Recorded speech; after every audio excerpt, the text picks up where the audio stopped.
Bismillahirrahmanirrahim. Assalamualaikum warahmatullahi wabarakatuh.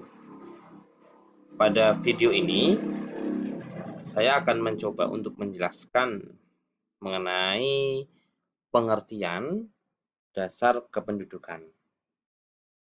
Materi ini saya sampaikan dalam rangka pengajaran mata kuliah dasar kependudukan Fakultas Kesehatan Masyarakat Universitas Muhammadiyah Kalimantan Timur.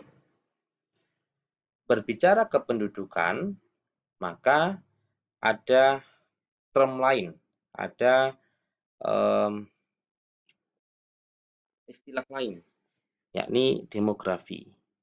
Jadi kalau Anda berbicara kependudukan, beberapa literatur, beberapa orang akan menyebutkan juga demografi, di mana demografi ini terdiri dari dua suku kata, ya, dari bahasa Yunani.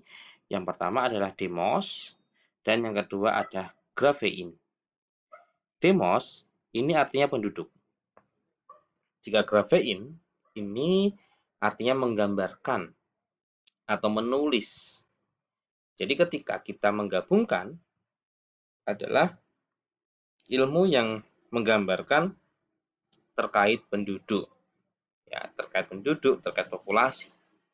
Penduduk ini adalah kumpulan dari banyak individu yang dia berkumpul secara administratif. Misalnya kota, kabupaten, provinsi, dan sebagainya. Ingat ya, ilmu yang mempelajari mengenai gambaran penduduk. Apa yang digambarkan? Yang digambarkan adalah fenomena. Fenomena apa? Fertilitas. Terus yang kedua fenomena mortalitas. Yang ketiga adalah fenomena migrasi. Fenomena fertilitas adalah fenomena kelahiran berkaitan dengan kesehatan reproduksi, berkaitan dengan angka kesuburan.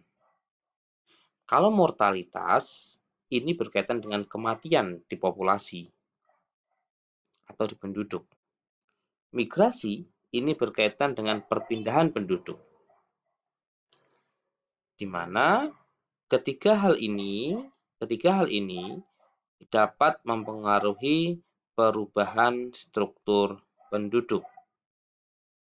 Ini nanti akan ada kaitannya dengan kesehatan. Di mana kaitannya?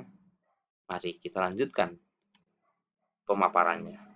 Sebelum masuk ke dunia kesehatan, maka terkait gambaran ini dapat digambarkan menggunakan ilmu statistik, ilmu matematika. Jadi, dalam penggambaran ini kita perlu ilmu matematika untuk menggambarkan penduduk yang dikenal dengan ilmu statistik, di mana terkait gambaran-gambaran penduduk ini dapat menjelaskan mengenai yang pertama adalah mengenai jumlah, yang kedua dapat menjelaskan struktur. Jadi statistik ini dapat menjelaskan jumlah penduduk, struktur penduduk. Struktur ini berkaitan dengan perbandingan. Misalnya umur, bagaimana struktur umurnya, bagaimana jenis kelaminnya. Kenapa yang sering muncul ya jenis kelamin, umur? Karena itu yang variabel utama dalam mempengaruhi dinamika penduduk. Yang ketiga, ilmu statistik yang digunakan dapat menjelaskan pula mengenai persebaran penduduk.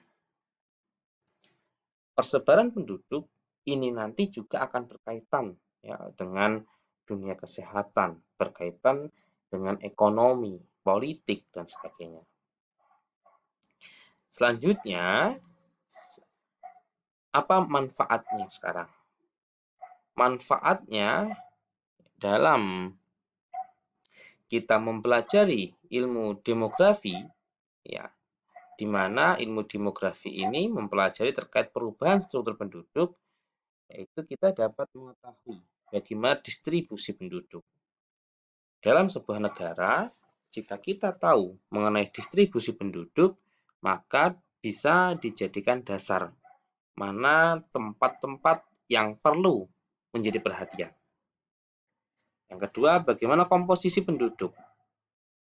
Jika sebuah negara atau kepemimpinan administratif mengetahui bagaimana komposisinya, katakanlah umur berapa yang tertinggi jumlah penduduknya, maka bisa menentukan program yang tepat untuk kelompok tersebut. Yang ketiga, manfaat dari mempelajari demografi yang menggambarkan perubahan struktur penduduk bisa mempelajari tren. Tren ini adalah kecenderungan. Ya, jadi tren ini berasal dari waktu lampau sehingga dan waktu yang akan datang. Dalam tren ini biasanya digambarkan oleh garis, ya, grafik garis. Jadi kalau ada ini ya, apa nama ini, sumbu X dan Y digambarkan bagaimana struktur penduduknya, apakah dia itu meningkat, apakah dia menurun, dan seterusnya. Ya, ini struktur penduduk. Misal saat ini, hari ini adalah posisi di sini. Ya, misalnya ini posisi saat ini. Ini masa lalu, ini masa depan. Ya, ke depan ini masa depan. Jadi ketika pada masa lampau, maaf, pada saat ini kita bisa menggambarkan bagaimana masa lampau trennya. Oh, trennya menurun. Tapi ketika ke masa depan, tren penduduknya naik, terus dia menurun. Dalam ilmu demografi, ini juga bisa melakukan proyeksi. Proyeksi ini adalah perkiraan. Perkiraan bagaimana penduduk 10 tahun ke depan, bagaimana penduduk 15 tahun ke depan, bagaimana penduduk 20 tahun ke depan. Dengan mengetahui jumlah penduduk, mengetahui struktur penduduk, maka pemerintah ini bisa melakukan sebuah perencanaan sesuai dengan kepentingannya. Misalnya, dalam struktur penduduk ternyata di sana yang tertinggi adalah umur penduduk lansia. Maka pemerintah akan melihat itu sebagai hal yang penting.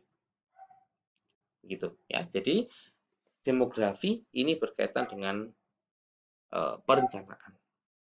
Contoh lagi misalnya, ketika melakukan analisis didapatkan bahwa tren pernikahan dini sangat tinggi sekali. Nah, ini bisa menjadi dasar dalam pengambilan keputusan terkait fertilitas. Terus yang kedua adalah pembangunan, ya, dalam ekonomi, kesehatan, dan lain-lain. Ini kesehatan kita lihat. Kenapa saya berkatakan kesehatan? Karena kesehatan ini masih berkaitan dengan penduduk. Jika misal kita berbicara fertilitas, berbicara mengenai kehamilan.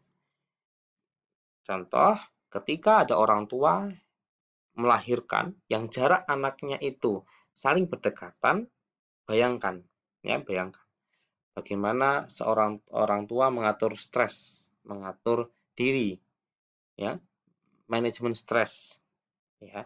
Terus misalnya ketika terjadi pernikahan dini, bayangkan jika remaja melahirkan sebelum waktunya, apa yang terjadi? Ya, akan resiko kematian ibu, kematian bayi, dan lain-lainnya. Terkait mortalitas, ya, faktor-faktor apa yang berkaitan dengan kematian pada penduduk? Berkaitan migrasi, berkaitan pula dengan persebaran penduduk. Pada penduduk yang lebih padat, biasanya akan sedikit lebih lengkap fasilitas-fasilitas publiknya. Namun bagaimana dengan tempat yang penduduknya lebih sedikit? Nah, ini akan menjadi perhatian bagi pemerintah dan yang berkaitan ya dengan kebijakan. Ini tadi saya tandai bahwa demografi bisa juga melakukan prediksi jumlah penduduk. Ini tetap menggunakan statistik kependudukan. Baik. Terkait perubahan struktur penduduk, maka ini adalah gambaran, juga dapat menggambarkan bagaimana perilaku penduduk yang dapat mempengaruhi demografi. Ya, jadi ilmu demografi kesimpulannya adalah dapat menggambarkan bagaimana fenomena fertilitas, mortalitas, migrasi di populasi. Baik, mungkin sekian video dari saya. Semoga bermanfaat. Assalamualaikum warahmatullahi wabarakatuh.